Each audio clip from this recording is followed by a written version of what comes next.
Muy buenas tardes, bienvenidas, bienvenidos a, como se acaba de mencionar, pues esta sesión de cierre de esta segunda versión o segunda ocasión en que la Escuela Judicial Electoral ofrece este curso de formación de secretariado de estudio y cuenta electoral, es decir, este interés institucional por formar, capacitar a las personas que van a desempeñar esa importantísima tarea, función de apoyo a quienes directamente ejercen la función jurisdiccional. Y pues para concluir precisamente este curso de la mejor manera posible, que no podía ser de otra manera, pues tenemos el gusto, el honor, el agrado de recibir virtualmente, por supuesto, y de nueva cuenta al señor magistrado don Leonel Castillo González, a quien quizá no todos conocemos, pero de quien estoy seguro todos y todas hemos escuchado hablar. Y si bien don Leonel Castillo es toda una personalidad, no solamente en el Tribunal Electoral, sino en el Poder Judicial de la Federación, y solo para aquellos que o aquellas que han escuchado hablar de él y que ahora tenemos la oportunidad de escucharlo directamente e interactuar con él, pues me voy a permitir leer unas breves notas curriculares o de hoja de vida del magistrado Castillo González, quien es originario de Atapaneo, en Michoacán. Don Leonel se licenció en Derecho por la Universidad Michoacana de San Nicolás de Hidalgo y presidió el Tribunal Electoral del Poder Judicial de la Federación de 2005 a 2006. Tiene un doctorado honoris causa por el Centro de Investigación y Desarrollo del Estado de Michoacán. Dirigió el Instituto de la Judicatura Federal de 2011 a 2013 y en el mes de junio de 2013 reasumió su cargo como magistrado de circuito en el cuarto tribunal colegiado en materia civil del primer circuito, cargo en el que se retiró.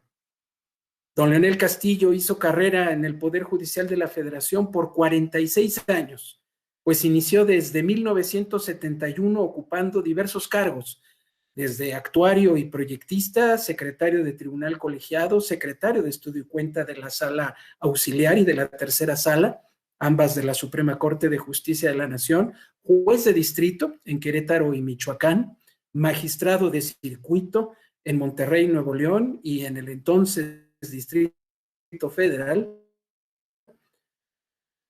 Fue magistrado suplente de la Sala de Segunda Instancia del Tribunal Electoral en 1994 y magistrado de la Sala Superior del Tribunal Electoral del Poder Judicial de la Federación de 1996 a 2006, la cual, como ya mencioné, presidió precisamente el año de la elección presidencial de 2006. Integró, por tanto, la Comisión de Administración del Tribunal Electoral del Poder Judicial de la Federación y los primeros años de su encargo como magistrado electoral, encabezando dicha comisión como su presidente en su calidad de presidente de este órgano jurisdiccional.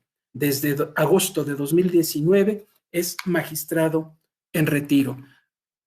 Don Leonel Castillo González, qué gusto saludarlo y recibirlo de nueva cuenta en esta escuela judicial y precisamente para que nos comparta a nosotros y a todas estas personas interesadas en formarse como secretarias y secretarios de estudio y cuenta electorales, pues listos y prestas para escucharle. Bienvenido, magistrado. Muchas gracias, Adelante. Carlos. Qué gusto saludarlo, Ramón. Buenas tardes. Todos ustedes, jóvenes aspirantes a la carrera judicial electoral y algunos ya inmersos en ella. También los saludo con afecto y reconozco su entusiasmo. Vi el conjunto de charlas con las que se formó esta versión del curso para secretarios del Tribunal Electoral. De modo que ya tendría yo los méritos suficientes para obtener un diploma, igual que ustedes, por la asistencia a este curso. El Alejandro Camacho me hizo favor de facilitarme las conferencias, las lecciones, para pues, ver el desarrollo en general, especialmente de la temática que se fue abordando. Ya ante eso, pues me percaté que me parece que en esta segunda edición del curso hubo una participación mayor de parte de los alumnos que en la versión anterior, y eso es fundamental. Tenemos que superar el sistema clásico del Magister dice. El maestro dice, muchas veces inclusive su posición, su mesa, su escritorio está subido en una tarima para que se vea más alto que los demás. Y los alumnos escuchan, toman notas, si les preguntan, medio contestan, excepcionalmente tienen alguna participación y generalmente esa participación tiene por objeto hacerle preguntas al maestro sobre lo que dijo, sobre su opinión al respecto. No tenemos el hábito de una charla dialógica, de un diálogo entre alumnos y profesores. Y en realidad, esa es la tendencia en todo el mundo en la actualidad.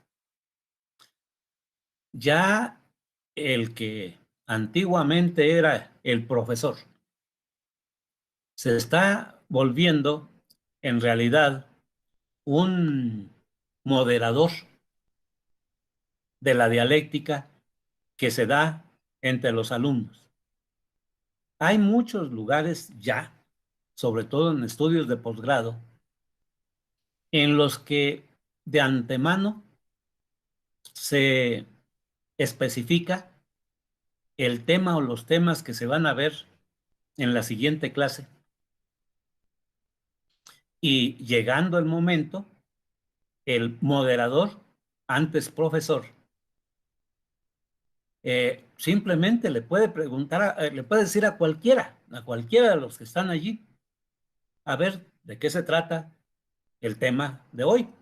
¿Por qué? Porque todos lo estudiaron de la mejor manera posible con la anticipación.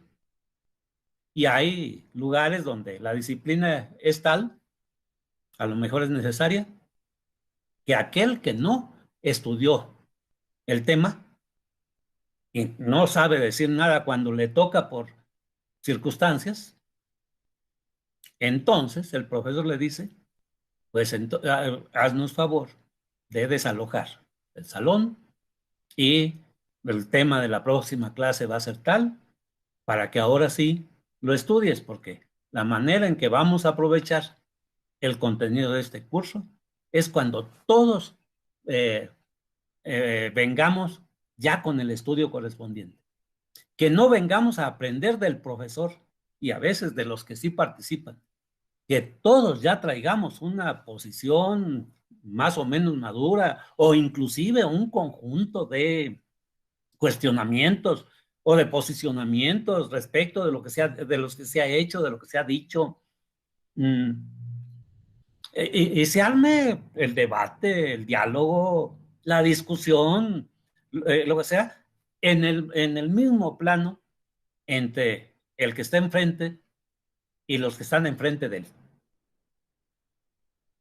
En esta ocasión se habló de algunos temas, igual que en la anterior, por ejemplo, del pensamiento crítico. Pero se involucró, aunque muy ligeramente, el método del caso.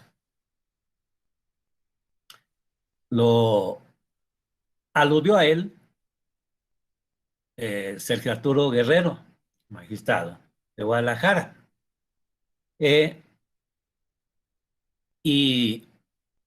Pero después cayó finalmente en la transmisión de su experiencia y en los consejos que a cada uno de ustedes les dio, que fueron muy atinados, por cierto, desde la bibliografía. Sergio ya, no porque haya sido mi secretario, por eso lo conozco. Sergio es muy serio, muy contundente, está actualizándose día con día, etcétera. Pero finalmente lo que parecía que iba a expresarse ese día, el método del caso, no se precisó y menos se practicó. ¿En qué consiste el método del caso que sabemos que se practica sobre todo en los países anglosajones, en especial en Estados Unidos y en Canadá? Pues precisamente en lo que estamos hablando. Se establece, lo decía Sergio Arturo, hay muchos libros donde hay una cantidad impresionante de casos, planteamiento de casos sobre X o Z materia. Él decía que había visto preferentemente en materia penal. No, hay de todas las materias en realidad. Yo he visto algunos familiares, algunos civiles. El ministro Juan Luis González Alcántara, como magistrado en una sala familiar en la Ciudad de México, junto con su compañero, uno de sus compañeros de sala, estuvieron construyendo un conjunto de casos en materia familiar muy interesantes, y luego se reunían los mismos magistrados con secretarios y demás personal que los acompañaba en la sala, sobre la base de, a ver, ¿cómo está el caso? ¿Qué soluciones le vamos a dar? ¿Qué soluciones se plantean? Y estuvieron avanzando muy considerablemente, pero como bien lo decía Sergio, en Internet hay una cantidad enorme de libros de casos. No he visto que haya libros de casos electorales, pero en realidad, con la cercanía de la escuela judicial y los magistrados y secretarios de las diversas salas del propio órgano, sería muy fácil. Los expertos que tenemos, como el propio doctor Báez, el doctor Ramón, en fin, Ávila, Raúl Ávila, se podrían ir construyendo los casos conducentes, entregárselos a ustedes de antemano,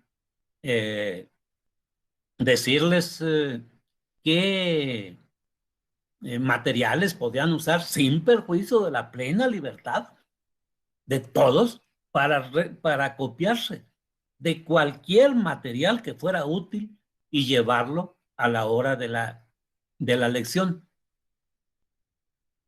La tendencia la vimos inclusive en las exposiciones de todos los magistrados y del doctor Franco que intervinieron en este curso. Pero estamos tan acostumbrados a finalmente decir, esta es mi opinión, y ustedes a ver qué opinan de mi opinión, que estamos cayendo en esto. Parece que debemos ponerle más atención a ese método del caso. Y en un ejercicio informal, un poquito siguiendo esa línea, dado que en esas circunstancias la mayor intervención, insisto, y lo dicen todos los libros, es de los alumnos. El que era el profesor simplemente modera, coordina las acciones de los alumnos. Y el resultado ha sido extraordinario. ¿Sí? Bien. Aquí no vamos a poner un caso, aunque el caso ya lo tenemos. Yo quisiera saber, por parte de ustedes, no solo la opinión que tengan del curso.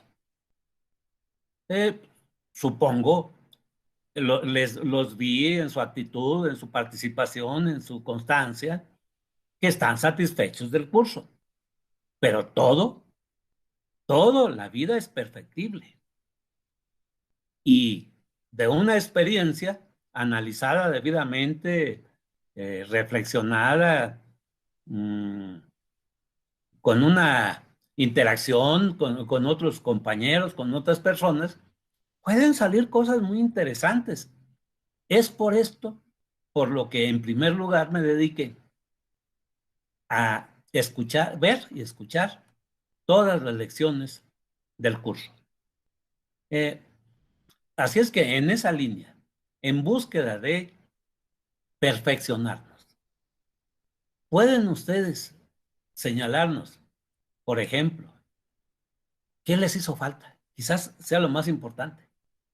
¿Qué consideran que hace falta en la planificación, en la programación de este curso de secretarios? Yo tengo algunas observaciones también.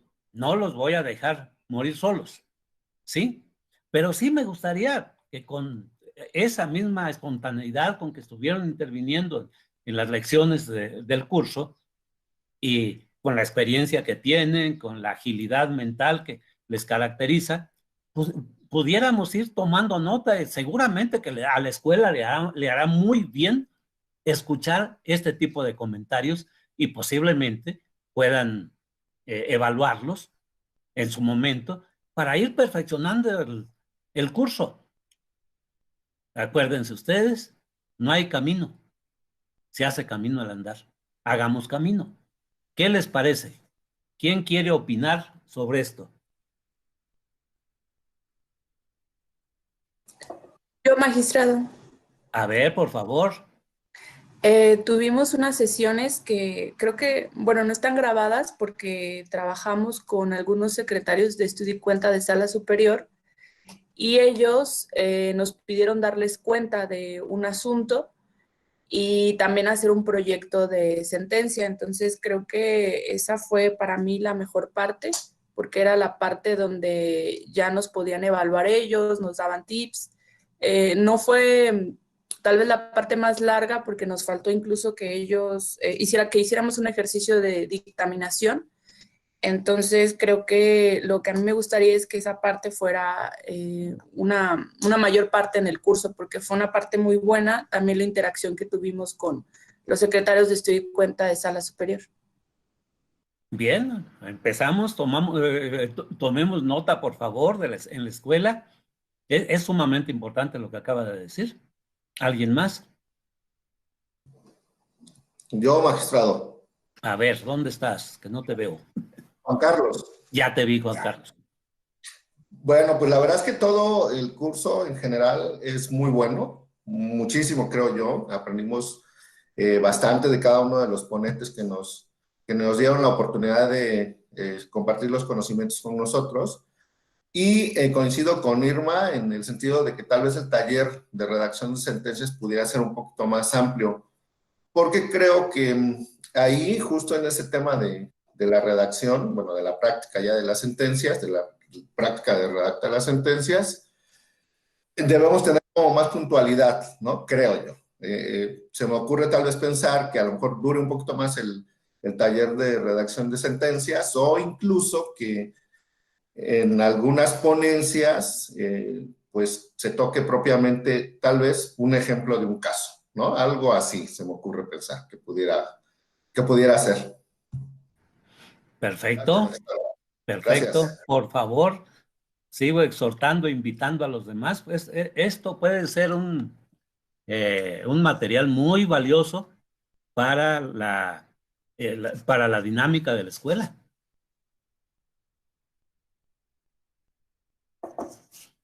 A ver, la que siempre participa primero ahora no lo ha hecho, Glenda. O nada más nos está casando.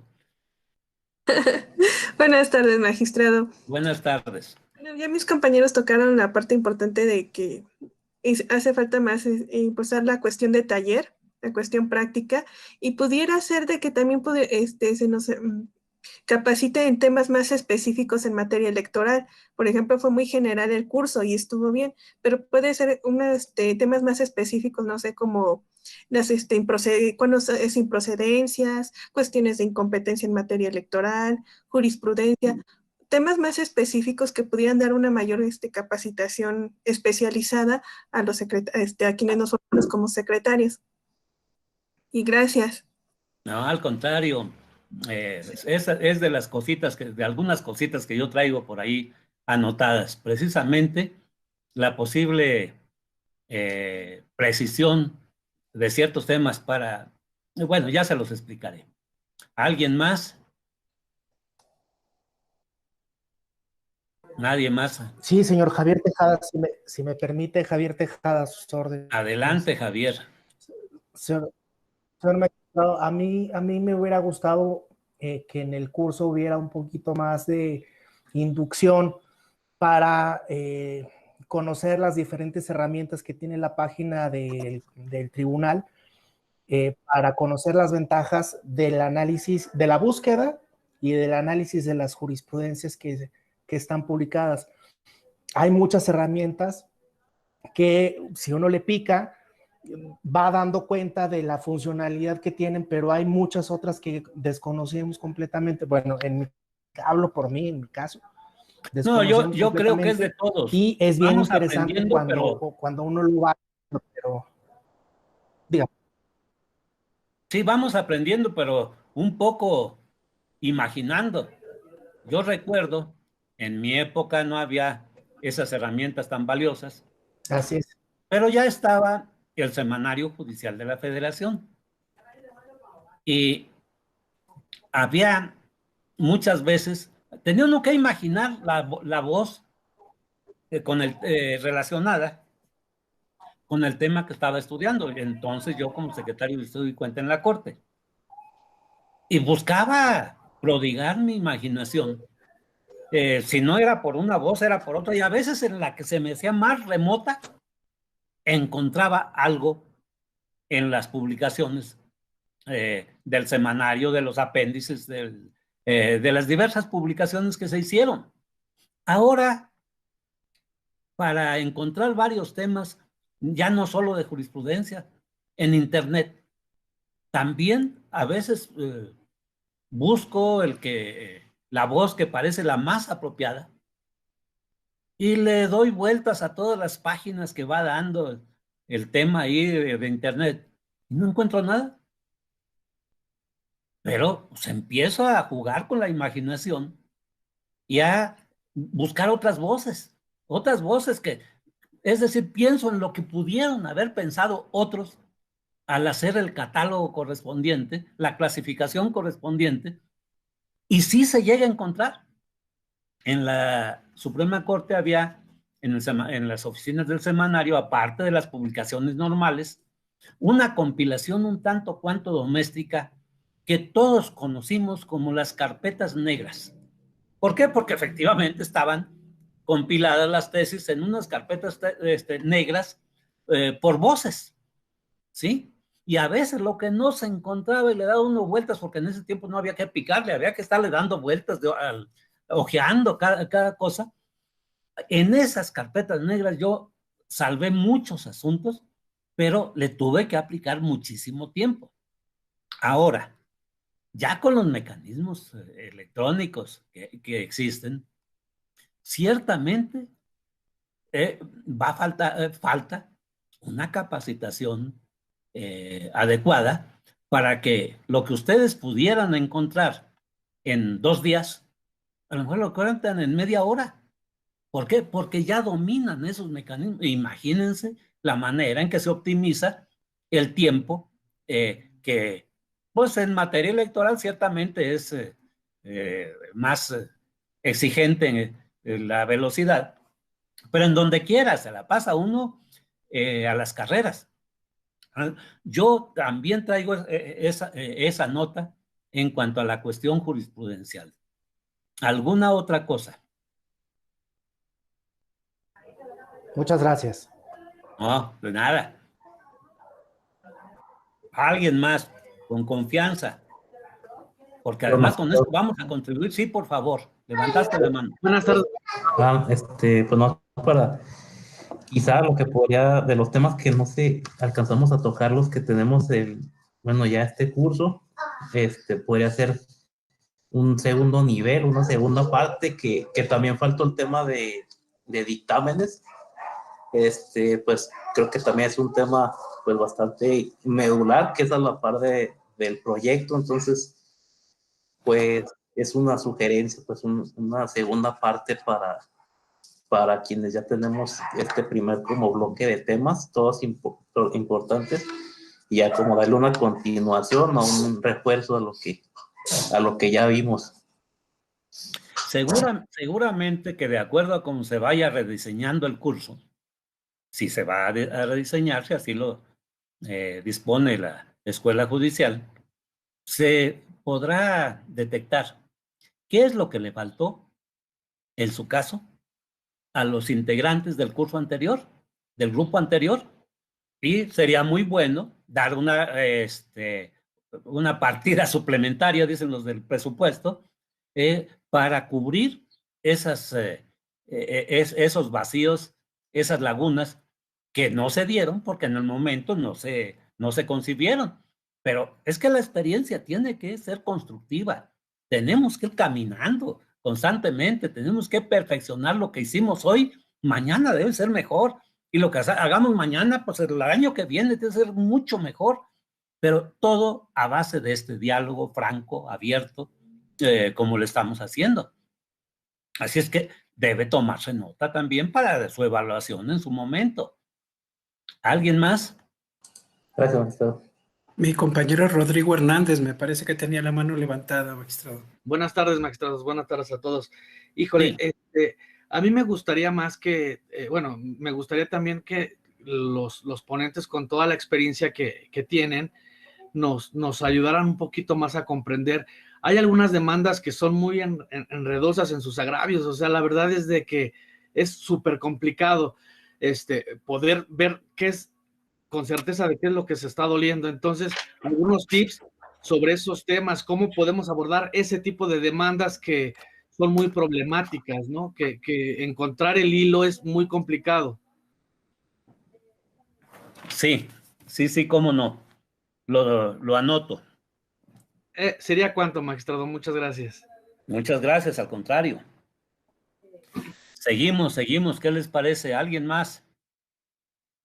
Porque esto que parece algo informal puede darnos muchos mejores resultados que como se anunció, que una conferencia magistral, que yo empecé a decir, yo pienso esto, yo hice esto, etcétera. Creo que para culminar, es mejor esto que lo que, digo, ya lo que les dieron fue muy bueno, pero yo no valdría la pena que volviera a insistir en lo mismo,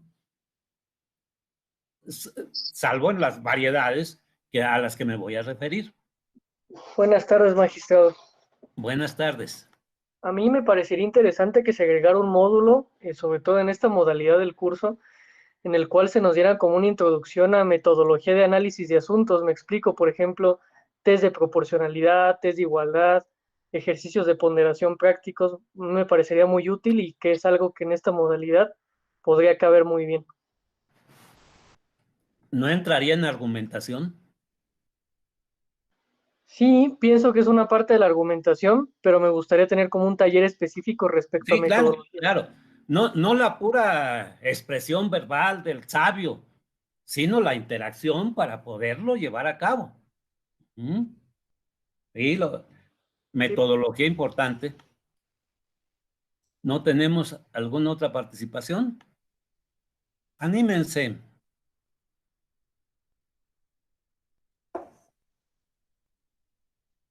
Bueno, si no se animan, a lo mejor al ratito se animan.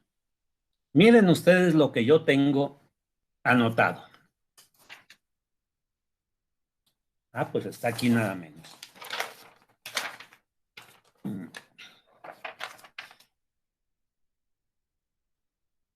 En primer lugar tenía pues la introducción que ya hice, con lo del método del caso y lo demás. El segundo, pues lo que he estado haciendo con ustedes, invitarlos a una participación abierta, sincera, sin tapujos, para poder mejorar esto, si nos escuchan y les parece bien, los integrantes de la escuela judicial. Pero en tercer lugar tengo precisamente el tema de desglose de temas, ¿sí? La cuestión del desglose de temas. Me parece que se repitió mucho, se abordó mucho sobre los mismos temas, especialmente los integrantes del magisterio, digamos,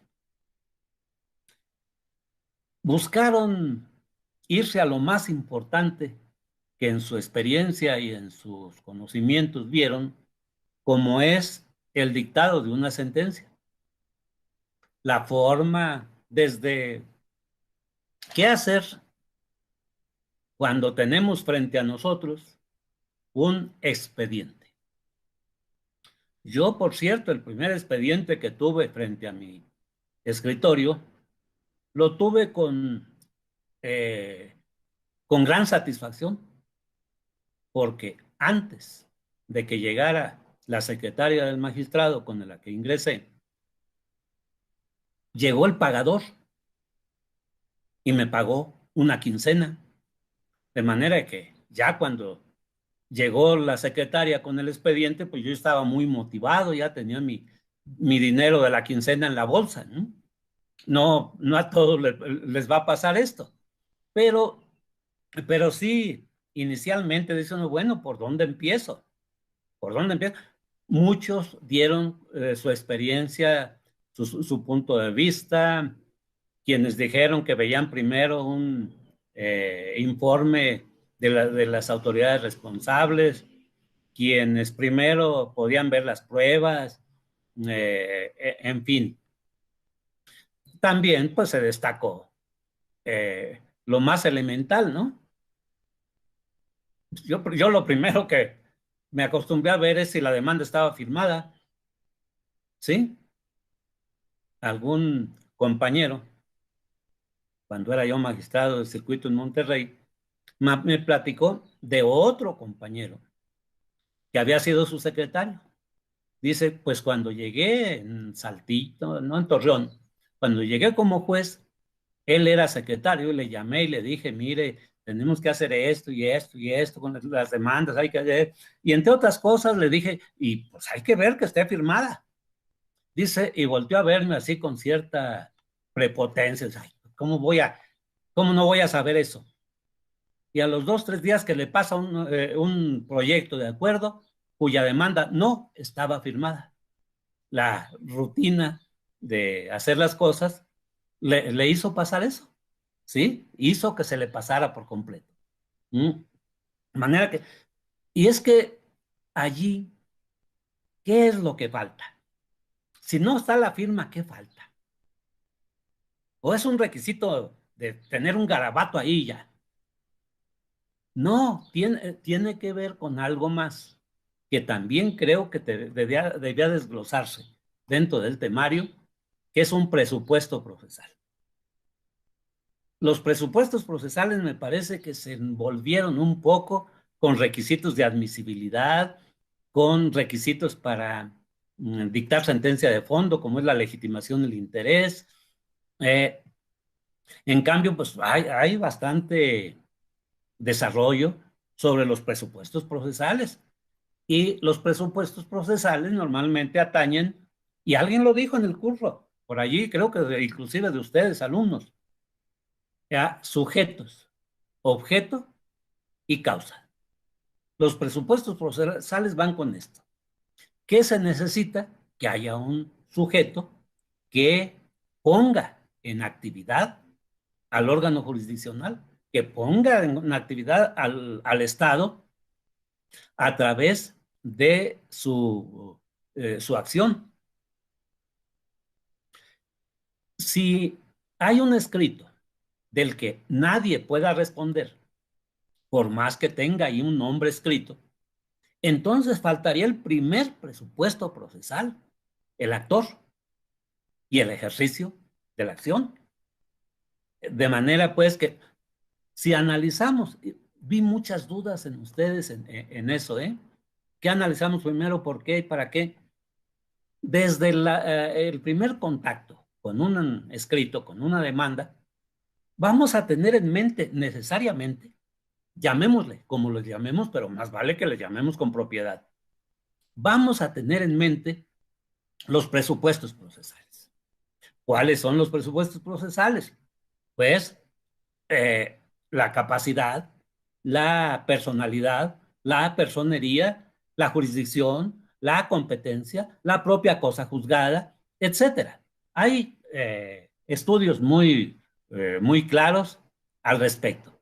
Me parece que, siendo tan importantes, porque la falta de uno solo de ellos, ya sea desde que se presenta la demanda, ya sea al final, antes de resolver, nos va a frustrar con el proceso, porque no se va a integrar válidamente la relación jurídico-procesal, que es un requisito sine qua non, para que se pueda resolver ya lo que llamamos la litis.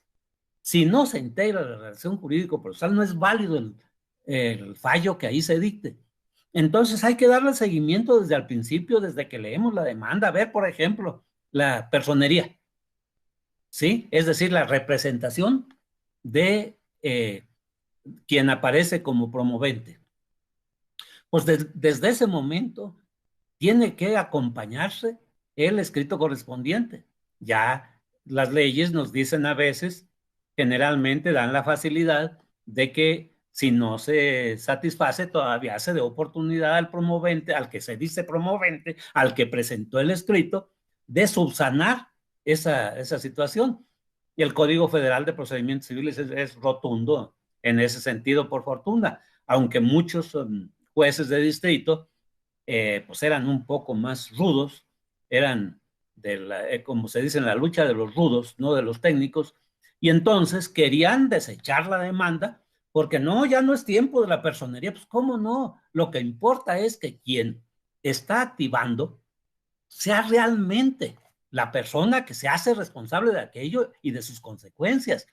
De manera que si no me lo acreditaron, de inmediato se les pasó, en lugar de ponerme la copia del poder, la copia certificada del poder notarial, me pusieron una copia simple, se les manoseó ahí las cosas. ¿Qué problema hay con que me la traigan de inmediato? Ya está satisfecho el requisito. Hay otros que no se han considerado subsanables, pero finalmente el manejo de presupuestos procesales, a mí me parece que bien valdría la pena, por lo menos, de una sesión, de estas sesiones de 2 horas que se han venido teniendo.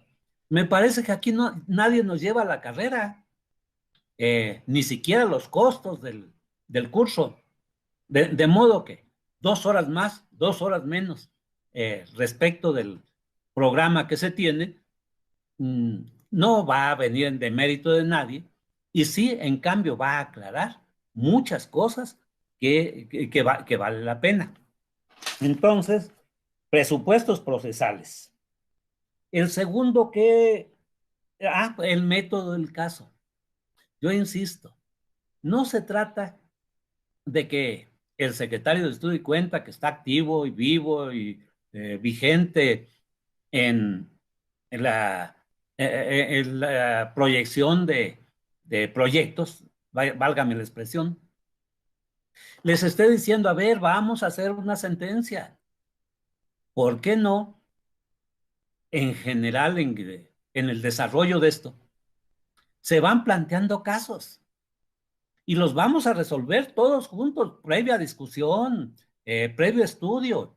Entonces, no vamos a aprender a hacer una sentencia.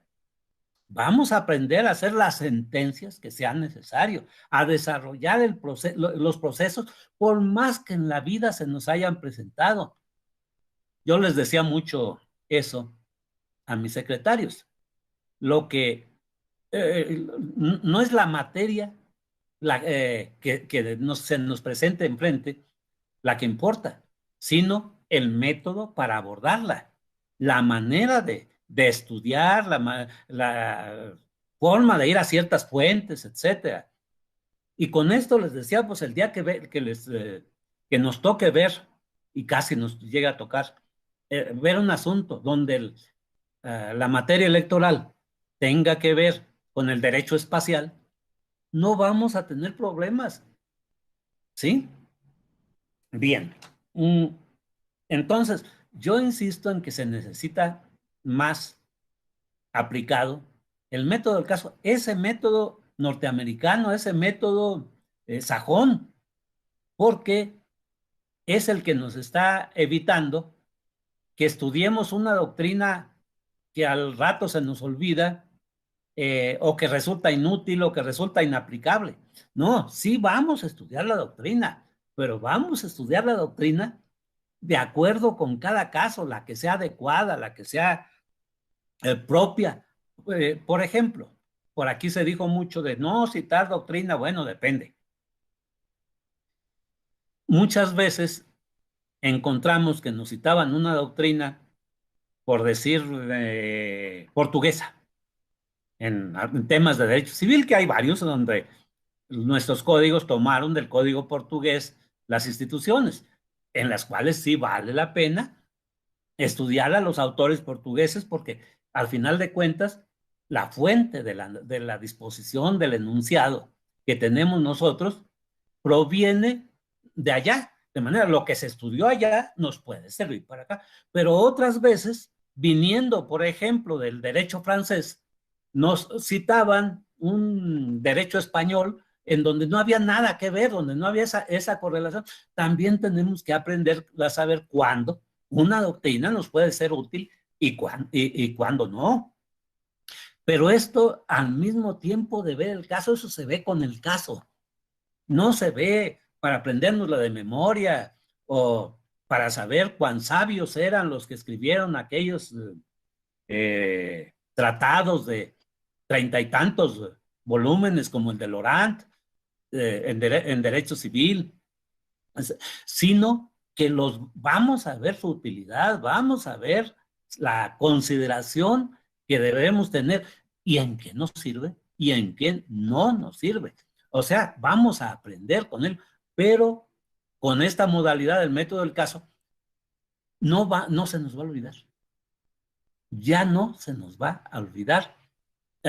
No solo por el mecanismo, que va a ser lo más valioso, el mecanismo con el que manejamos el asunto, sino la diferencia que establecimos de una doctrina con otra, de unos precedentes con otros, de las opiniones del conjunto, etcétera. Yo insisto en lo del método del caso. Ya alguien de ustedes me lo decía. Creo que valdría la pena dedicarle el tiempo que considere necesario, una o varias sesiones a líneas jurisprudenciales. No solo para manejar la jurisprudencia ya existente, sino para saber cómo hacerla. Que no sean 2, 3 consejos de se hace un proyecto de tesis en estos términos y ya.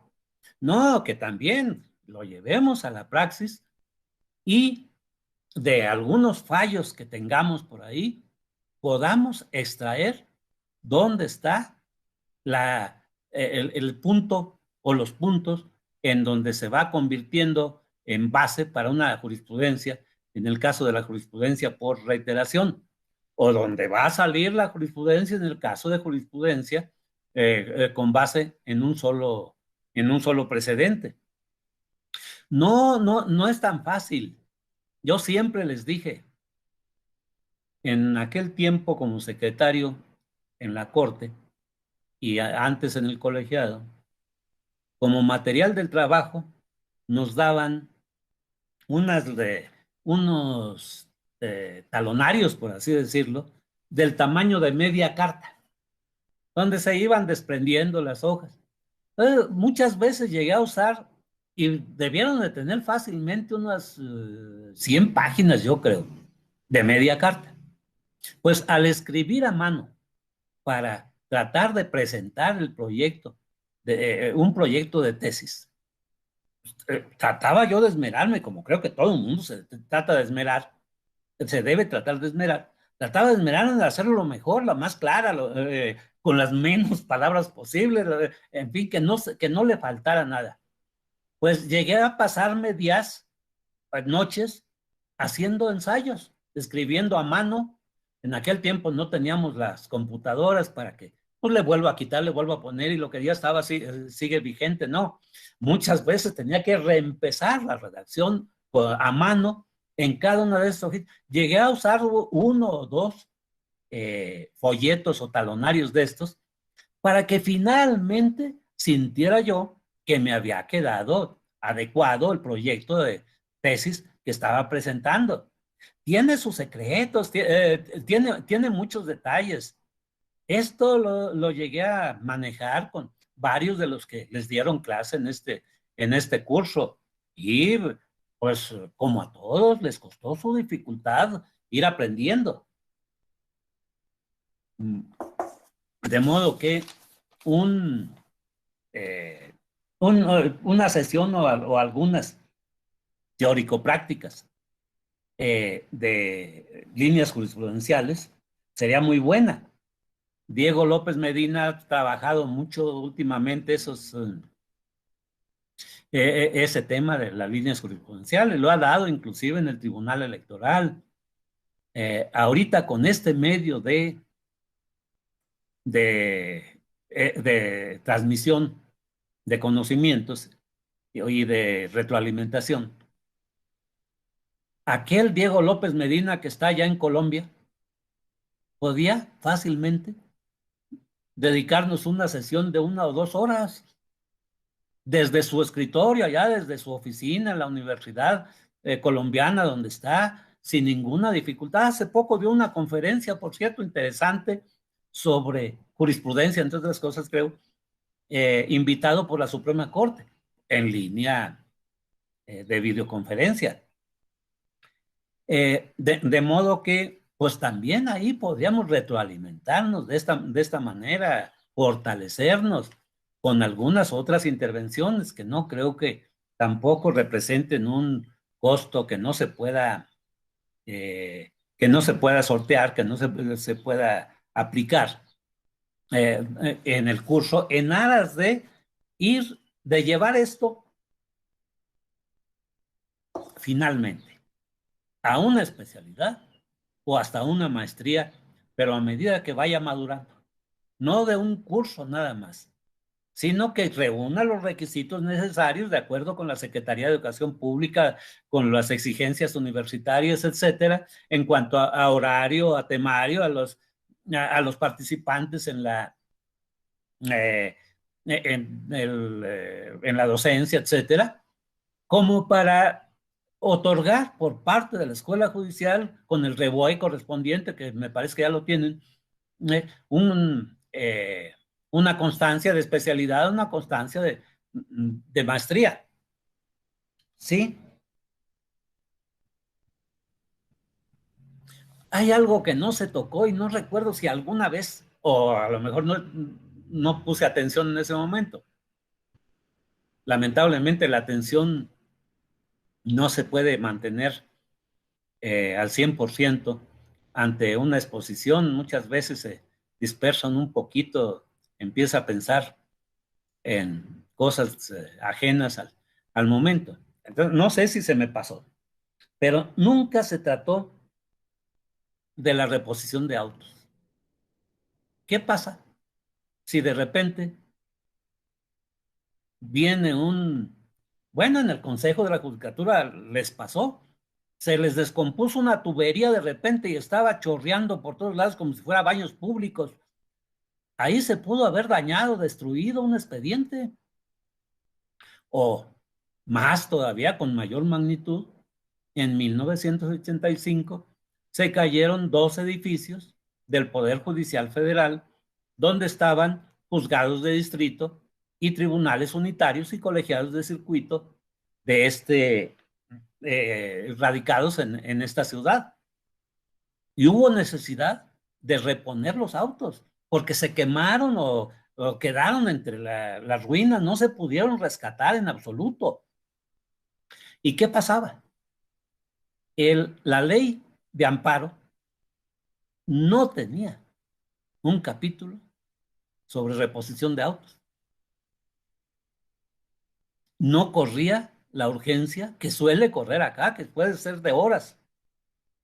Pero sí estaba ahí el reto. En ese tiempo me trasladaron a mí, me cambiaron de adscripción de Monterrey a la Ciudad de México.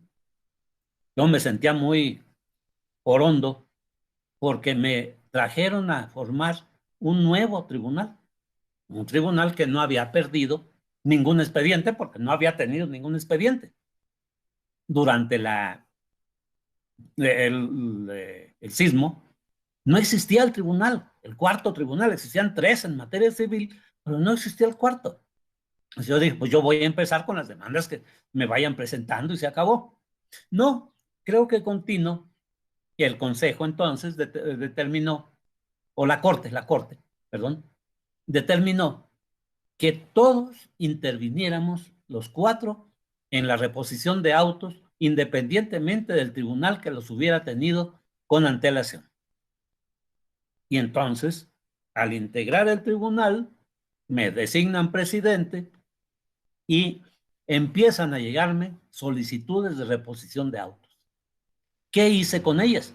Pues por lo pronto guardarlas un poquito en lo que desahogaba y echaba a andar el tribunal en todo lo demás, porque era nuevo en su totalidad. Y el secretario me decía, ya tenemos tantas, hasta que un día le dije, ahora sí, ya hay tiempo. ¿Qué vamos a hacer? No hay normatividad. Sí, vamos a aplicar principios generales, sí los hay. Los había en los códigos locales, creo que también en el Código Federal de Procedimientos Civiles, que es supletorio, pero no se adaptaban completamente a las necesidades del tipo de autos que íbamos a reponer, que era de amparo, de amparo indirecto, de amparo directo, de recursos, de revisión, de queja, no recuerdo si hubo alguno de reclamación, etcétera. Lo que hice como presidente fue dictar un auto en el que propiamente, con base en los principios generales de la materia, estableció un procedimiento para reponer los autos. El procedimiento más generoso y más abierto, desde luego, en donde les notifiqué a aquellos que me habían promovido el incidente, así es como los vamos a tramitar. Se va a hacer esto y esto y esto, y pues, con eso lo estaba invitando. Al que no esté de acuerdo, pues recúrrame en mi auto, para que no a la postre, cuando vayamos avanzados, salgan que eso no está en la ley. No, aquí está de una vez fijado. La verdad es que les daba la mayor apertura posible. El tribunal actuaba de oficio, buscando todo lo que hubiera, hasta en libretas medio quemadas que se habían rescatado de los propios magistrados, que no tenían un valor en sí en situaciones normales. Pues ahí sí, aquella que llevaba la secretaria y que tenía alguna anotación sobre el expediente, lo rescatábamos. A los litigantes les pedimos toda la documentación que pusieran, aunque fuera en una copia simple o a veces en copias quemadas o lo que fuera. Y en fin, funcionó. Fuimos reponiendo, no tuvimos ningún problema, se repusieron muchísimos, pero no teníamos instrumento. ¿Qué hacer en materia electoral? Que tenemos 48 horas para resolver el asunto, y si no, se va a quedar sin materia porque ya van a tomar posesión los candidatos correspondientes. ¿Qué haríamos si en un momento dado o se nos extravía o nos roban o se destruye el expediente? Me parece que más vale prever que lamentar. Esto me parece que vale la pena que lo tratemos desde esta óptica, así como dicen de la Cruz Roja, sí, tenerla antes de necesitarlo, o si no hay necesidad mejor, pero tenerla, por si se llega a necesitar.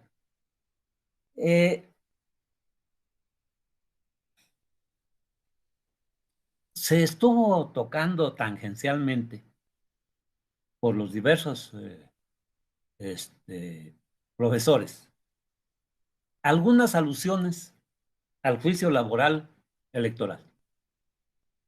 Pero simplemente un poco como ejemplo, en juicio laboral esto, pero también en sí, que no valdría la pena agrupar todo lo que se refiere a ese juicio en una sesión o en las que sean necesarias y dejarnos claro qué pasa con ese juicio laboral, porque desde que lo estableció en principio un tanto cuanto la Constitución y las leyes, nos surgieron infinidad de dudas en los 10 años que yo estuve ahí, muchas dudas. Los litigantes insistían en que aplicáramos el 123 constitucional tal cual, o el apartado B, y la idea era no, aquí tiene su propia normatividad a base de la Constitución, de la ley, que tenemos que ir construyendo, desde luego con el respeto a los derechos de los trabajadores, con el arropamiento de un procedimiento adecuado, y fue generando muchos detalles, fue generando, y seguramente que a estas alturas, que me parece que ya también conocen las salas regionales, en aquel tiempo no, ¿sí? Habrá muchas experiencias que se puedan sistematizar y que de una vez, después de escuchar a alguien que solo a eso me refiero, que en la clase o clases solo de eso se ocupe, creo que nos va a dejar un resultado, un rendimiento mucho mejor el día que por lo que sea nos toque, nos asignen como secretarios el auxilio en un juicio laboral. Vamos a saber perfectamente qué hacer, desde con la demanda, la contestación, la audiencia, etc., las pruebas, pero ya lo vamos a ver como una unidad, no como alusiones incidentales al tratar en general de los medios de impugnación que hay en materia electoral, que este no es en materia electoral, pero por la necesidad de la independencia, de la autonomía de la materia electoral, se adicionó a los recursos electorales. Porque imagínense ustedes, en aquel tiempo lo platicamos, de no haberse hecho así, ¿qué hubiera pasado si los trabajadores del entonces Instituto Federal Electoral, en pleno proceso electoral, se nos ponen en huelga? ¿Cómo vamos a trabar el proceso electoral? O bien que a través de la Secretaría del Trabajo hubiera algún obstáculo para desempeñar la función electoral con su absoluta autonomía. Podía ser pues un medio de presión, de manera que a mi juicio fue muy sabio el haber rescatado la materia laboral de su jurisdicción original, para crear una jurisdicción especial en materia electoral. Pero hay que conocerlo, mucho más, que parece que ahora pues hay más asuntos que antes. Al principio pues muchos abogados andaban planteando las demandas en las propias juntas de conciliación y arbitraje, ya fueran, o en el Tribunal Federal de Conciliación y Arbitraje, planteaban sus demandas y con eso se les pasaba el tiempo o qué sé yo. Ahora pues ya la experiencia les ha venido enseñando un poco más. ¿Qué otra cosa tenemos? Juicio laboral. Bueno, ya hemos visto, ha habido cursos al respecto, pero creo que valdría la pena incorporar un área en este sobre cumplimiento y ejecución de sentencias. ¿De qué nos sirve el mejor fallo que hayamos dictado si no va a tener cumplimiento o si no se va a poder ejecutar? Y ha habido, ya lo platicamos en su momento en los cursos que hubo, ha habido problemas muy serios de cumplimiento. Y puede que si no tomamos las medidas adecuadas en un momento dado para hacer cumplir una resolución, en lugar de facilitar el cumplimiento, lo compliquemos, ¿sí? Entonces vale la pena reflexionar y sistematizar lo necesario para que el secretario sepa cómo actuar adecuadamente en cada caso de donde se requiera un cumplimiento. Así es que yo ahí vería otra posibilidad. Claudia, de Claudia Valle, de una forma muy didáctica, nos trató también muchos temas. Sin duda que les dejó a ustedes un buen sabor y pues un buen recuerdo de varias de las cosas que se trataron, como muchos de los demás. Pero tocó especialmente un tema que también creo que vale la pena autonomizarlo en el curso, que es el de las medidas cautelares. Creo que están muy involucrados todos ustedes y ellos en las medidas cautelares en caso de violencia política por razón de género. Creo que lo que han estado practicando constantemente.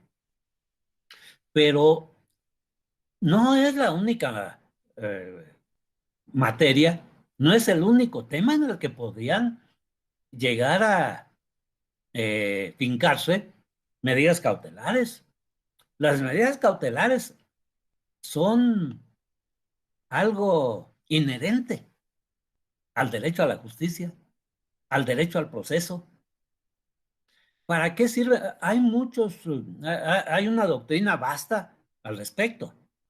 La más conocida y la que generalmente citamos nosotros en México es la de Calamandrei, sobre las medidas, las providencias cautelares, le llama, que la sistematiza maravillosamente. Ya desde ahí se ve que hay medidas cautelares que tienen un sentido obstativo, como la suspensión para que se mantengan las cosas en el estado en que se encuentran, pero que también hay medidas cautelares con efectos positivos que pueden ir al fondo del asunto.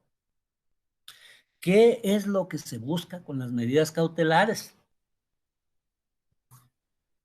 Evitar los posibles perjuicios irreparables que se puedan causar porque todo proceso no se presenta ante un ser omnipotente que lo sepa todo en el momento en que le presento la demanda y que en ese momento resuelva lo que tenga que resolverse con justicia y evite los daños que se están causando a la parte a la que se le está violentando su derecho. Es indispensable, por cortos que sean, seguir un proceso y dentro de ese proceso uno o varios procedimientos para, después de recopilar todo el material conducente, el necesario para tener conocimiento de lo que el juzgador va a resolver. Pero ¿qué pasa en el lapso entre que se causa el daño y se presenta la demanda y se resuelve el juicio? Y no se diga si tiene una segunda instancia, que allí se le pueden causar daños irreparables o a veces hasta desaparecer el objeto del proceso.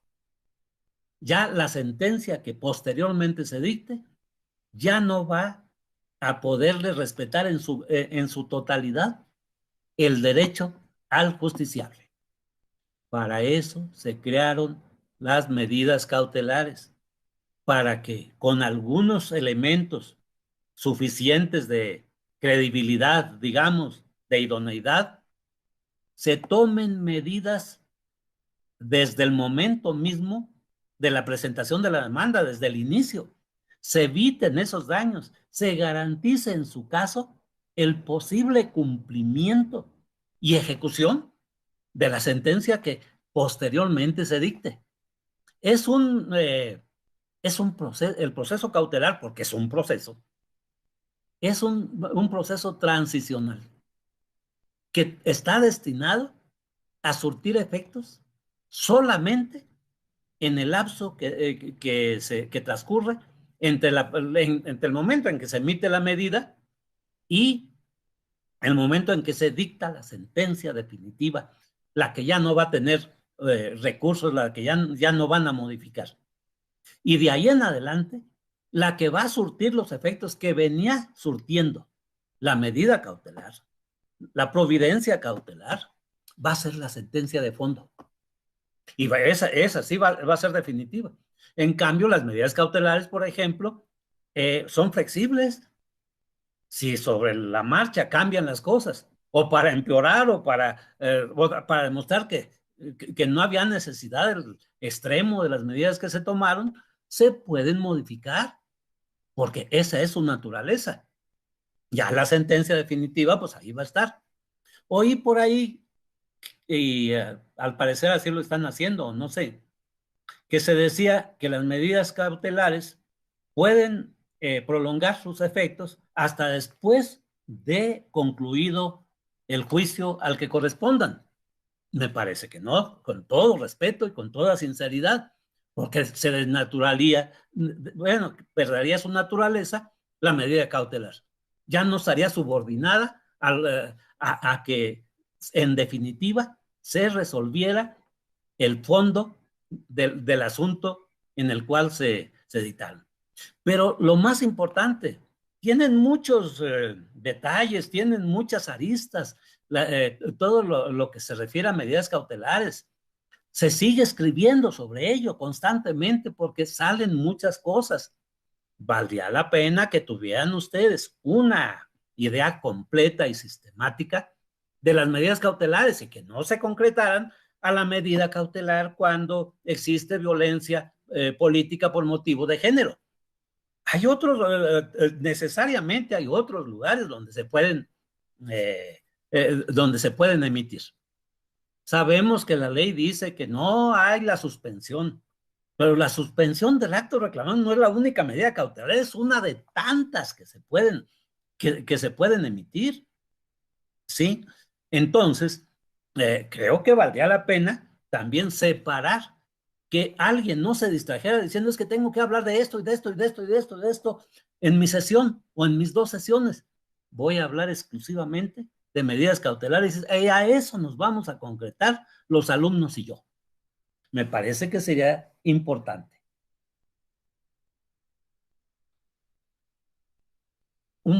Tiene su propio contenido, y hasta una sala propia, los procedimientos sancionadores. Son distintos en todo, en materia procesal y sustantiva, a los demás procesos o medios de impugnación en materia electoral. Creo que también valdría la pena que quienes tienen experiencia en ellos, quienes los han venido viviendo diariamente y siendo testigos de su transformación, pudieran preparar al secretario para esto, no solamente para los medios de impugnación en general, sino para el caso de los procedimientos sancionadores, que son complejos, son sumamente complejos. En el sistema anterior, le reponíamos al IFE los procedimientos con mucha frecuencia, porque no estaba construido nada. Había 2 o 3 normas, tú lo sancionas y haces esto y se acabó. Tuvimos que acudir a la teoría general del proceso para decirle, no, tú recaba esto, no, te faltó esto, en fin, y se fue construyendo. Llegó el proceso de 2006, donde los candidatos presidenciales estaban dando hasta con la cubeta y cállate, chachalaca, y eres un peligro para México y cosas así. Que nos llegaron el asunto al Tribunal Electoral, a la Sala Superior. Pues el IFE, siendo autoridad administrativa y no estando formado por muchos abogados, pues dijeron, pues no podemos hacer nada. La Sala Superior dijimos, no puede ser que pueda haber un ilícito en la materia electoral y que digamos que nos vamos a cruzar de brazos. Y otra vez, sobre principios generales del derecho y del proceso, construimos en las sentencias un procedimiento ágil, rápido, para enfrentar ese tipo de actos que podían dañar y a veces irreparablemente al proceso electoral, en ese caso al proceso electoral presidencial. Y podrán ustedes constatar, lo podrían constatar en las lecciones que se dieran sobre eso, que aquellas bases que dimos en aquellos fallos creo que le llamaron la atención y luego se fue creando un procedimiento legal, ya en la ley, con aquellas bases que dimos en su momento. Hay que conocerlas, o vamos a estar vetados, todos los de este grupo y los de los anteriores y los que vengan, de poder participar en la sala especializada que se dedica de las sanciones. No, no tenemos por qué. Pero no solo eso, esas sanciones pueden en un momento dado influir en un asunto electoral, un exceso de gastos de campaña, qué sé yo. Si no comprendemos bien cómo estuvo el proceso sancionatorio y su resolución correspondiente, a lo mejor no vamos a poderlo empatar a la hora de resolver los asuntos de la materia propiamente electoral, es decir, de las elecciones, del desarrollo de las diversas etapas, etcétera. ¿Sí? Hay algo del que hablaron todos, y dijeron cosas muy interesantes, pero probablemente insuficientes. Al referirse al dictado de los fallos, insistieron en uno de sus requisitos en escribir con lenguaje claro. Y dieron algunos ejemplos indiscutiblemente buenos. Pero a ver, sin que me tengan que contestar, ¿creen ustedes que fue suficiente lo que se dijo? Que de ahí en adelante ya ustedes, con muy buena voluntad, disposición y aplicación de tiempo, van a poder escribir en un lenguaje claro. ¿Sí? Lo dudo. Lo dudo. Sí, sí hay autodidactas, pero aún esos autodidactas no les sale todo de su inminente cerebro a la hora de construir. Esos autodidactas también acuden, solo que no tienen de por medio al maestro, pero acuden a los materiales que hay, a los sistemas que existen. Es decir, la única diferencia es que aprenden por sí solos, no que aprenden por arte de la divinidad, que les llega de la noche a la mañana, no sabían nada del lenguaje claro, pero como oyeron a 2, 3 magistrados que hablaron del lenguaje claro, les dieron 3 ejemplos, ya ahora sí voy a escribir con la mayor claridad del mundo. Me parece que no. Y mucho más. Si tomamos en cuenta que esto del lenguaje claro no es una cosa que estemos inventando hoy o que nos hayamos percatado hoy, y ni siquiera es exclusiva del área jurídica, menos exclusiva de los tribunales o de los órganos jurisdiccionales, ni tampoco de los abogados, porque ese mismo lenguaje, o peor, usan mucho el complicado, lo usan los abogados postulantes, lo usan los funcionarios electorales, los funcionarios de cualquier secretaría, de manera que pues muchas veces nos dejan igual. Yo no sé japonés. Si a mí me notifican una resolución en japonés y siguen todas las formalidades para notificármela, yo me voy a quedar igual, porque no entiendo. Pues eso mismo ha pasado no en el área jurídica, no en el área jurisdiccional, bueno, hasta en las empresas. A veces puede ser hasta intencional. Sergio se refería en su clase a alguna tesis que después ya no desarrolló, pero que se refería al derecho del consumidor, en donde se ha visto la necesidad de tomar medidas frente a la disparidad que hay entre las empresas, los proveedores y los consumidores, donde la parte débil en muchos aspectos es el consumidor y la parte fuerte es el proveedor, en donde entonces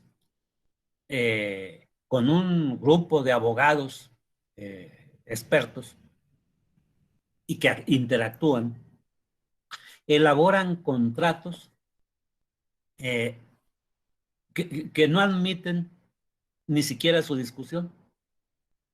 Y muchas veces lo elaboran con un lenguaje que, válgame Dios, el que lo entienda le debemos dar un premio. ¿Sí? Para esto, el derecho reaccionó, fue creando no solo autoridades, organizaciones, igual que en materia electoral, organizaciones no gubernamentales, buscando el equilibrio en esto, las leyes del consumidor, donde se busca ya superar esas asimetrías. Pues lo mismo ha pasado en todo el mundo respecto del lenguaje claro.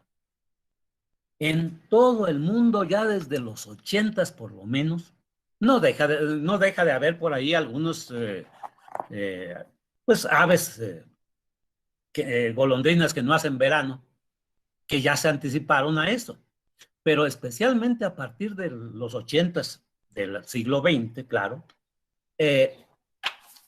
empezó a haber reacción tanto de instituciones privadas y de los propios gobiernos para cambiar ese sistema de redacción en términos ininteligibles.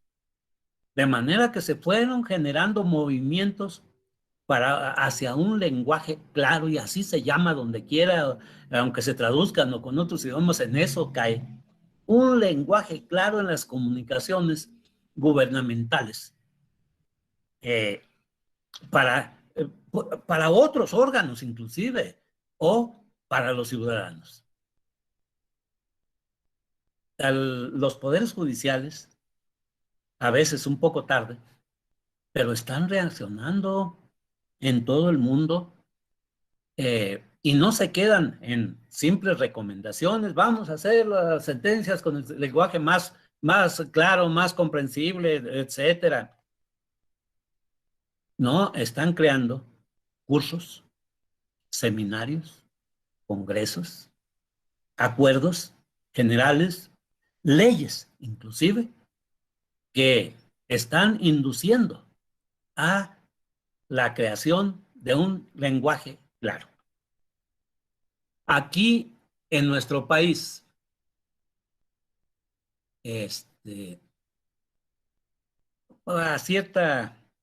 bueno, dentro de los países latinoamericanos, creo que fue de los primeros en reaccionar al respecto. En 2004, si no me falla la memoria, la Secretaría de la Función Pública editó un libro que está ahí en internet, a la disposición del que lo quiera ver, que se llama Lenguaje Claro Manual. O sea, manual de lenguaje claro. Por ahí en el internet se le atribuye la autoría a un señor que, por cierto, se apellida Castillo González, pero que no tiene nada que ver conmigo, no lo conozco, ni tenemos algún grado de parentesco.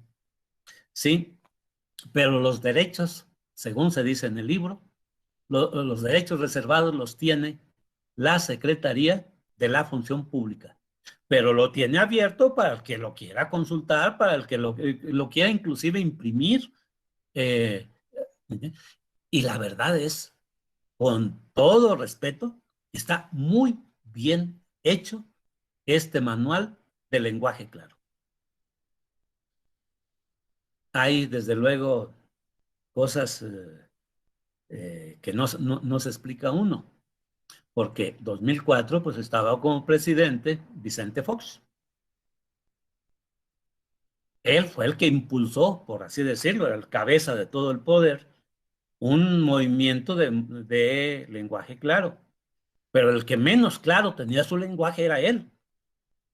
Recuerden ustedes que siempre tenía un individuo que ya conocíamos, se me olvidó el nombre, que estaba traduciéndolo. Lo que quiso decir el señor presidente era esto. ¿Sí? Qué mayor muestra de que no tenía un lenguaje claro. ¿Sí? Bueno, voy a tomar algunos trozos de este libro que tengo aquí frente a mí. Preguntan en el margen izquierdo, ¿qué impacto tienen nuestros escritos?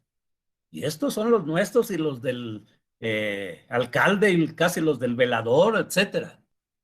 Dice, raras veces reflexionamos sobre qué pasa con nuestros textos una vez que llegan a sus destinatarios. Podemos imaginar que cuando los servidores públicos o los ciudadanos leen los documentos que escribimos, los comprenden. Puntos suspensivos. Pero, ¿qué pasa cuando un documento, un formato o cualquier información oficial no son comprensibles? ¿Nuestro lector se ve obligado a leerlo varias veces hasta descifrar el mensaje? ¿Se verá obligado a llamarnos para explicarle lo que quisimos decir? Y yo le agrego, se verá obligado a acudir a otra persona o a un experto. Y todavía entre expertos podrá haber diferencias. Y eso podrá llevar a un juicio. Todo por falta de comprensión de un texto que de estar en lenguaje claro no tendría ningún problema. Lo peor de todo, dice, es que muchos textos poco claros, tediosos y confusos llegan a manos de los servidores públicos haciéndolos perder valioso tiempo y otros llegan a manos de los ciudadanos generando desconfianza, descontento y a veces frustración. Me voy a otro trocito por ahí. Lo que les decía, en 2004, la Secretaría de la Función Pública comenzó a difundir el concepto de lenguaje ciudadano, que equivale al lenguaje claro. Y de esa manera el país se convirtió en pionero en tratar de solucionar esa problemática. De ahí en adelante se han realizado varias acciones. En 2005, aquí en México se creó una red de lenguaje claro. Es decir, una institución destinada exclusivamente a desarrollar y a superar la problemática que genera el lenguaje oscuro o confuso. Esta red se conformó por un grupo de ciudadanos preocupados por promover la claridad en los escritos del sector público. Aquí participaron académicos y profesionistas que trabajan en diferentes ámbitos de la comunicación. En 2006, 94 instituciones realizaron un gran esfuerzo para seleccionar documentos relevantes en su operación y reescribirlos de acuerdo a los conceptos del lenguaje ciudadano con el propósito de hacerlos claros y sencillos. Algunos países se han dado a la tarea de reestructurar, de reescribir muchas leyes, especialmente las leyes fiscales, que están en términos actuariales y en otros términos que nadie les entiende. Entonces, en aras de un lenguaje claro que no debe ser nada más para el juzgador, que no debe ser nada más para el litigante, sino para el legislador y para toda la administración, pues entonces las leyes también están pecando de esto. Y eso también nos lleva a nosotros a veces a muchas dificultades, a no ser sencillos y directos. Hay que interpretar y para esto hay que ocurrir a quién sabe cuántas cosas para la interpretación, no solo a la voluntad del legislador, sino a tantos métodos de interpretación, cuando si fueran suficientemente claros, tal vez los litigantes ni los plantearan, ¿sí? Ni los plantearan ante nosotros. Con esto me quedé, cuando estaba leyendo, con una duda. El derecho a la información no es un derecho humano, pero no basta cualquier información para cumplirlo. Si una información no es suficientemente clara, creo que no se está cumpliendo ese que no se está cumpliendo ese derecho, que se está violando. ¿Hasta dónde podría ser procedente una demanda de amparo contra una ley o contra algún otro documento por falta de claridad, por oscuridad, por violación a mi derecho a la información? Me pareció interesante, lo dejé como para seguir reflexionando al respecto.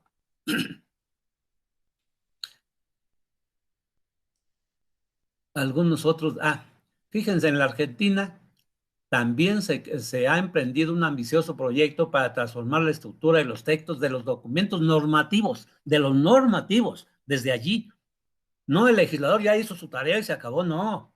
Vamos a transformar esos documentos para entrar en mejor contacto con la sociedad. En Australia se lanzó una guía para mejorar la comunicación con los ciudadanos con simplificación de formatos y normativas. En Canadá se recopilaron experiencias de departamentos gubernamentales en cuanto a estrategias para adoptar lenguaje claro.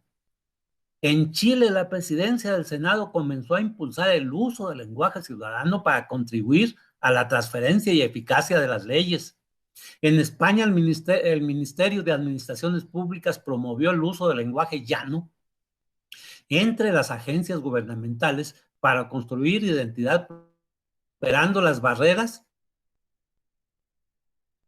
que generan las diferentes lenguas que se hablan en ese país. En Estados Unidos, a partir del mandato presidencial de Bill Clinton, se han construido redes de acción en varias instituciones del gobierno federal y en los gobiernos estatales con la intención de mejorar la comunicación y las normas que los ciudadanos deben acatar. El Reino Unido tiene también un movimiento, Suecia tiene su propio movimiento, hay movimientos internacionales, hay una asociación Clarity que promueve la claridad en el lenguaje jurídico, la cual tiene actualmente casi 40 países en su seno, entre los que se encuentra el nuestro, México.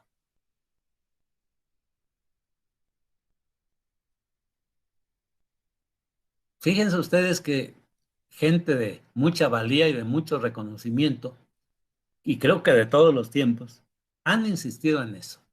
Por ejemplo, Renato Descartes, y lo dice el libro que les estoy comentando, no necesitan anotarlo. Ahí está. Dice Renato Descartes, aquel del discurso del método: cuando escriba sobre temas trascendentales, escribe trascendentalmente claro. ¿Desde cuándo viene de Renato Descartes? Desde la época por allá del Renacimiento, si mal no recuerdo. Otro, Marco Fabio Quintilano, también de mucha valía y nombradía. Dice, uno no debe procurar ser entendido, sino evitar ser mal interpretado. William Penn habla apropiadamente y usa tan pocas palabras como sea posible, pero siempre de manera clara, ya que el propósito del discurso no es ser ostentoso, sino ser entendido. Y tenemos por aquí en el propio libro varias citas de intelectuales que se han preocupado, que han visto las consecuencias nocivas que puede traer esto. En cambio, nos dicen en el libro, utilizar un lenguaje claro acerca a los ciudadanos y gobernantes, aumenta la confianza de los ciudadanos en sus instituciones, ahorra recursos al simplificar la operación de las instituciones, reduce discrecionalidad, fomenta la transparencia y la rendición de cuentas, fortalece la democracia, varias cosas de esas que ya se les dijeron a ustedes en el curso. ¿A qué le llamamos entonces lenguaje claro? Vamos a ver. Creo que universalmente están acogiendo esta pequeña fórmula. Es la expresión simple, clara y directa de la información que los ciudadanos y los servidores públicos necesitan conocer. ¿Qué más tenemos? Le estoy dando una pasadita rápida a este libro en algunas cosas que subrayé. Dice, el primer paso para lograr que nuestros lectores comprendan la información que queremos transmitirles es conocer las características de quienes nos van a leer. Fíjense qué importante. Conozcamos a nuestro lector, conozcamos a nuestro destinatario. No nada más hagamos lo mejor que podamos. No, es una relación de dos personas o más, el que escribe y el destinatario de lo escrito. Entonces, aquí nos conocer las características de quienes nos van a leer. Muchos de nosotros escribimos para otros servidores públicos y algunos lo hacemos para los ciudadanos. Entonces, reflexionar sobre quiénes van a leer mis escritos y qué tienen que hacer con la información que le transmito es la mejor manera de escribir para ellos. Un lector busca información clara en un texto, es decir, detalles precisos y expresiones comprensibles. Sin embargo, si el que escribe no sabe quién es su lector, difícilmente logrará transmitirle la información que éste busca y mucho menos de manera clara y precisa. Aquí más adelante se hace notar un vicio. No des la información que tu lector, que tu destinatario ya conoce. Y ahí pues no hagas voluminoso un texto con información innecesaria. Al utilizar el lenguaje claro, pensamos constantemente en quién recibirá nuestro mensaje durante la escritura. Es decir, nos ponemos en los zapatos del ciudadano o servidor público que va a leer nuestros mensajes. Es la empatía. Ponte en el lugar del otro para tratar de satisfacer sus dudas, sus inquietudes, sus finalidades. La clave, dicen, es buscar, perseguir y encontrar la manera de transmitir nuestras ideas con claridad, considerando las características, insisten, considerando las características del receptor. Entonces, no le voy a escribir una resolución igual a un campesino, a un indígena, a un trabajador, a un albañil, que a otros que tengan mejores condiciones para la comprensión. Tenemos que buscar el lenguaje claro, pero para cada quien. No hay un lenguaje claro único para todo mundo. No, son lenguajes claros ad hoc, de acuerdo al destinatario. Entonces nos preguntan aquí, ¿cómo pensar en el lector? Para enfocar adecuadamente nuestros textos, podemos comenzar por responder estas preguntas. Fíjense, es importante. ¿Quiénes van a leer el texto que escribí? ¿Está dirigido a una persona o a un grupo de personas? Si el texto va a ser leído por varias personas, debo asegurarme de identificar al grupo de personas que más interés tiene en él. Mi texto debe estructurarse y escribirse para cubrir las necesidades de información de este grupo, además de incluir información y detalles que puedan ser relevantes para otros grupos de personas que quizás no tengan tanto interés en el texto, pero que por alguna razón lo leerán. ¿Qué intereses tienen mis lectores? Tengo que preguntármelo a mí mismo y averiguarlo. No todas las personas tienen los mismos intereses. Algunas leerán un texto por curiosidad, otras por escepticismo y otras porque necesitan información para realizar algún trámite u obtener algún apoyo. Pensar en los posibles intereses de las personas ayuda a incluir únicamente, la información que éstas necesitan, no una información ampulosa e innecesaria. ¿Cómo pensar entonces en el lector? Bueno, la primera pregunta es, ¿qué tanto saben sobre el tema o la información de mi escrito? Para no saturarlos con información que de antemano sabemos que ya saben. ¿Qué características tienen como lectores? También, ¿qué sentimientos pueden causarle el mensaje o el tono? Fíjense que esto normalmente no lo tenemos en cuenta. El tono de nuestro lenguaje respecto de nuestro destinatario, ¿qué consecuencias, qué efectos va a producir? No hay necesidad de aparecer como ofensores o pues gente con poca comunicación. Hay que buscar también esa parte que también entra, de alguna manera, en la empatía.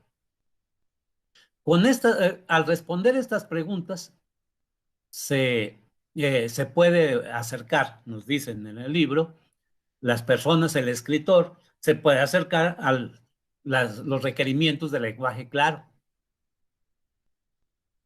También nos advierten, pensar en el lector no es lo que no es el pensar en el lector. Decir lo que el ciudadano o servidor público quiere oír o lo que le gustaría oír. Basta con decir lo necesario para provocar la acción esperada, la comprensión, ¿sí? Escribir para que todas las personas entiendan, no, tampoco es posible. Escribir para que todas las personas del mundo entiendan. Basta con que lo entienda el ciudadano, el servidor público, a los que va dirigido el mensaje. Tampoco se trata, jamás, en aras de un populismo lingüístico, de construir mensajes vulgares o demasiado básicos. No se trata de bajar más allá de lo razonable. ¿Qué otra cosa tenemos por aquí? Porque ya estamos en realidad en el tiempo. Por aquí voy a ver qué otra cosa había yo subrayado en el libro.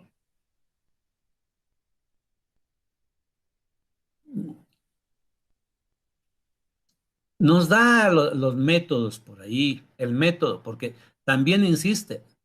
Tiene un título o capítulo que dice, ¿cómo empiezo? Y su introducción es la siguiente. Escribir de manera clara y sencilla es algo complicado, ya que va más allá de una buena ortografía o de un amplio vocabulario. En realidad se trata de expresar mensajes, seleccionar las palabras adecuadas para hacerlo y ordenarlas de manera lógica. La forma y el orden de los enunciados le dan coherencia y sentido a los mensajes que queremos transmitir. Para transmitir mensajes lógicos y útiles se necesita práctica. Vivir y hacer y tratar y mejorar todos los días. La buena escritura no es algo empírico o mágico. Tampoco depende de la disciplina de nuestra formación académica. En realidad es cuestión de voluntad. 3 requisitos que nos da. Voluntad, esfuerzo y constancia. Tiene muchas cosas más muy valiosas porque también llega ya más adelante a los gerundios, a las palabras que no se deben utilizar. Aquí hay que emplear las palabras en positivo y no negativo, que cuando en una palabra se comprenda, se puedan expresar el sentido de varias, pues hay que usar esa palabra y no el conjunto, ¿sí? En el lenguaje de los tribunales y de los abogados hay mucho de ese gerundio que claramente se puede evitar, ¿sí? Entonces, nos dice, y insisten, ¿cómo empezamos? ¿Cómo empezamos? Pues nos ponen como ejemplo cómo comienza la construcción de una casa. Y nos hacen estas preguntas. A partir de los cimientos, cuando se compra el terreno, cuando el ingeniero revisa el plano arquitectónico, y nos dicen, pues hasta que tenemos el plano. Con esto nos van llevando a que hay necesidad de que antes de escribir, hagamos un plano. Organicemos adecuadamente en nuestra cabeza o en notas o qué sé yo, de qué manera vamos a escribir lo que vamos a escribir. Y desde luego nos dan varios ejemplos al respecto, ¿sí? Este es nada más un libro entre muchos que existen, entre muchos materiales que existen en el Internet y entre muchos que se han construido en el mundo en la actualidad. Por ejemplo, en una de las provincias de Aragón, de España, en la de Aragón, se creó un manual de estilo de lenguaje claro. Y así la preocupación es múltiple. Entonces, vean ustedes cuántos detalles, cuántas preocupaciones. Yo me inclinaría por poner 1 o 2 lecciones sobre lenguaje claro. Y desde luego, insistir en la práctica. Es muy fácil. A ver, tráiganse un escrito. Si quieren, uno de un magistrado que ya pasó para que no se sienta. Un escrito. Y a ver, vamos a analizar de acuerdo con las reglas del lenguaje claro qué es lo que le sobra o qué le faltó. Y ese sería un ejercicio práctico muy valioso, ¿sí? En fin, sobre este del lenguaje claro podríamos ir muy adelante y tan solo con el manejo de este libro.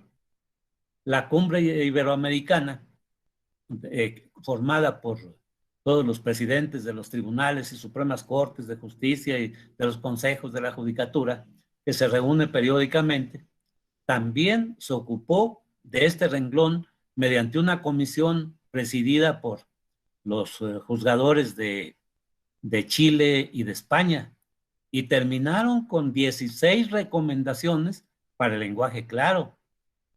En las 100 reglas de Brasilia, que por ahí nada más las vi enunciadas en alguna de las lecciones, y que son muy valiosas, les recomiendo que las lean. También por ahí en la regla 65, algo así, ya se apunta la necesidad, la insistencia, la exigencia de un lenguaje claro. Entonces, pues, yo me percaté al preparar esta charla informal de la importancia que puede tener el lenguaje claro, y por esto que debía de incluirse. Es más, tengo entendido, haber leído por ahí, que en algunas instituciones, antes de hacerles un examen de conocimientos de lo que van a manejar, les hacen un examen a ver si tienen o no un lenguaje claro. Y si no lo tienen, ya con eso quedan descartados definitivamente para ocupar el puesto en la plaza que pretendan. ¿Sí? El tiempo está en su punto y pues no me voy a exceder. Si ustedes quieren que comentemos algunas cosas o quieren ustedes comentar algunas, todas serán muy valiosas. Si yo puedo contestar algo de lo que en el decurso de esta exposición dije, o de alguna otra cosa, si es que está en mi dominio, también estoy a su disposición. Muchas gracias. Muchas gracias, magistrado Castillo. Bastante enriquecedor, sin duda, tanto el ejercicio como los puntos más específicos que ha expuesto usted precisamente a partir de esta revisión que se hizo, que usted llevó a cabo, de este curso básico de formación del secretariado.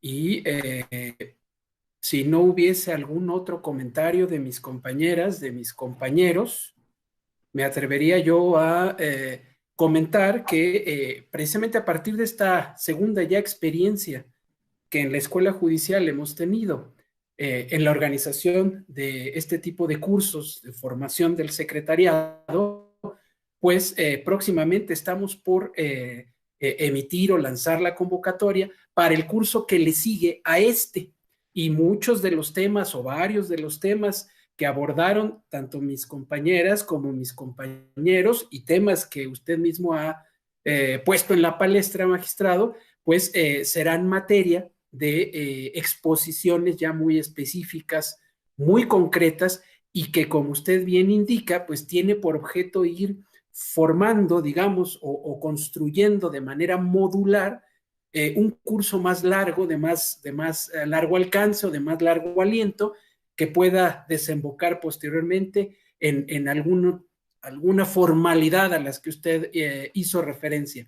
Pero en efecto, a partir de los comentarios tanto del alumnado como del profesorado, en la escuela hemos estado ya trabajando al respecto. Igualmente, por ahí, si no le incomoda a mi compañero Alejandro Camacho y a mi compañero Ramón Hernández, pues estamos también por convocar a un curso específico también sobre el test de proporcionalidad en materia electoral, de manera tal que todos estos comentarios nos son muy útiles precisamente para ir construyendo todos juntos, todas juntas, esta oferta de formación, capacitación y actualización de esta escuela judicial electoral. Pero bueno, me he extendido yo demasiado.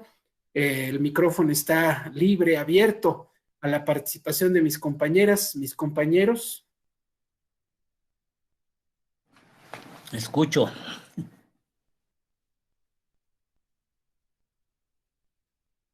¿Todos los micrófonos apagados? Pareciera Okay. que fue... Bueno, es que intervinieron al principio y creo que afortunadamente en general fuimos confluyendo hacia el mismo punto. Una ventaja que creo que no mencioné, pero que al reorganizar el programa del curso, valdría la pena, desde luego, señalar el contenido de cada una de las lecciones. No para que cada quien llegue y diga lo que quiera, ¿no? Entonces se optimizaría el tiempo mismo del curso, porque ya no, si alguien ya se ocupó de un tema, yo ya no me voy a sentir afligido porque lo tengo que tocar, no, ya le tocó a otro, entonces yo podré extenderme con mayor prodigalidad sobre el tema y podré dialogar todo el tiempo que sea necesario con los alumnos, en fin, me parece que se optimiza también el tiempo, Carlos. Sin duda, magistrado, todos estos comentarios y estas buenas prácticas que usted señala, las retomaremos en el diseño de los próximos cursos. Mi compañero Javier Tejada tiene alzada la mano, por favor. Adelante, por favor. Sí, muchas gracias. Primero, agradecerles a todos ustedes, bueno, al señor magistrado, muchas gracias por la exposición. A mí es materia de mi comentario. Me resonó mucho lo que usted está diciendo respecto del tipo de lenguaje. Yo no tengo mucha experiencia en materia electoral, espero poco a poco irla fortificando, y he tenido esa doble intención, esa intención de tratar de comunicarme con un tema sencillo, pero a la vez que tenga elementos técnicos, prácticos, electorales. Me parece que para mi forma de ver de lo que usted está diciendo, una medida o una forma de medir mi crecimiento como argumentador en la materia electoral es combinar esas dos esencias, el lenguaje común, el lenguaje cotidiano fácil de entender y el lenguaje jurídico, técnico, para hacer una confrontación del expediente muy buena. Por otro lado, quisiera agradecer también a los organizadores del curso. Muchísimas gracias, me ha servido, la verdad es que de mucho. Todas las exposiciones han sido muy, muy interesantes. A mis compañeros también muchas gracias y pues nada, espero verlos en el próximo curso. Muchas gracias, magistrado. Muchas gracias a todos. Gracias a ti, Javier. Sí, son muchas cosas. Recordé que alguien me decía, bueno, que nos enseñen cómo abordar la problemática de un asunto, porque es difícil, claro que es difícil, pero ¿saben dónde están las deficiencias fundamentales ahí que yo capté? Dijeron que hice 46 años de carrera judicial, no, si los cuentan bien, desde el 71 hasta 19, son 48. En los 48 años de carrera judicial que hice, me percaté dónde estaba el principal problema. Es que nos faltan técnicas y hábitos en la lectura de comprensión. En la medida en que comprendamos bien un texto, vamos a poder separar los temas que están, vamos a poder relacionar unos con otros. Y también nos falta algo tan valioso, que se vino tratando en el curso, como es la capacidad y la habilidad para síntesis de textos. He insistido toda mi vida también, lo agrego a lo que ya dije, en la necesidad de cursos de lectura de comprensión. doña Yolanda, hay muchos expertos en eso, por cierto. Doña Yolanda Argudín, si no me falla la memoria, fue la que en el prólogo de uno de sus libros comenta que enseñaba, no me acuerdo qué materia, en alguna universidad. Y yo me esforzaba, me desvelaba, buscaba los mejores métodos para enseñar. Y el resultado final del curso era que salían con muy bajas calificaciones los alumnos. Y volvía a buscar cambio de métodos y demás, y no lo lograbas, dice, hasta que un día me percaté que los alumnos, por la deficiencia que traen los cursos desde los primarios, no sabían leer. Es decir, no tenían una lectura de comprensión, leían como periquitos, recorriendo la línea de líneas de manchas negras ahí, y quizás entendiendo palabras aisladas, pero no todo el texto y contexto de cada que genera cada uno. Entonces, dice Yolanda, lo que hice fue el siguiente curso, la mitad del curso, dedicarme a enseñarles, a darles un curso de lectura de comprensión. Y solo la otra mitad de la temática de mi materia. Y el resultado fue sorprendente. Cambió radicalmente. Quienes logremos entender bien lo que estamos leyendo, sin duda que tenemos no 50%, yo creo que tenemos el 80% de posibilidades de poderlo resolver y organizar adecuadamente.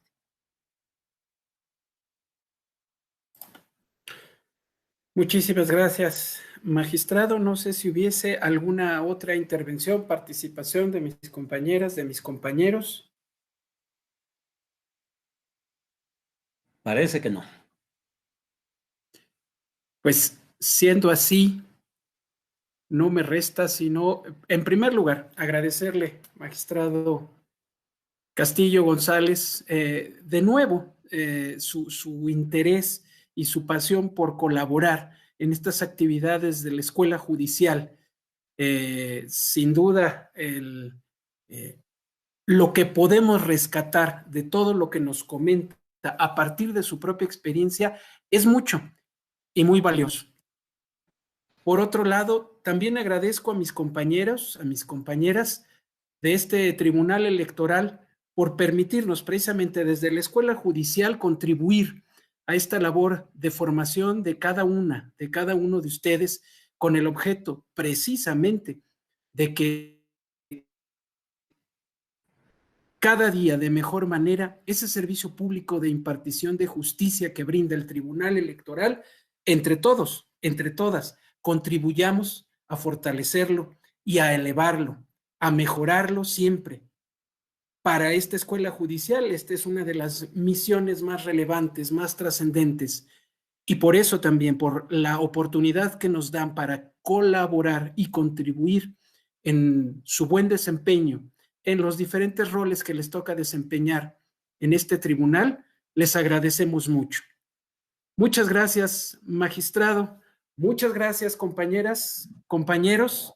Ha sido un placer acompañarlos, escucharlos y estar presente en estas sesiones de este curso básico de formación del Secretariado de Estudio y Cuenta del Tribunal Electoral del Poder Judicial de la Federación.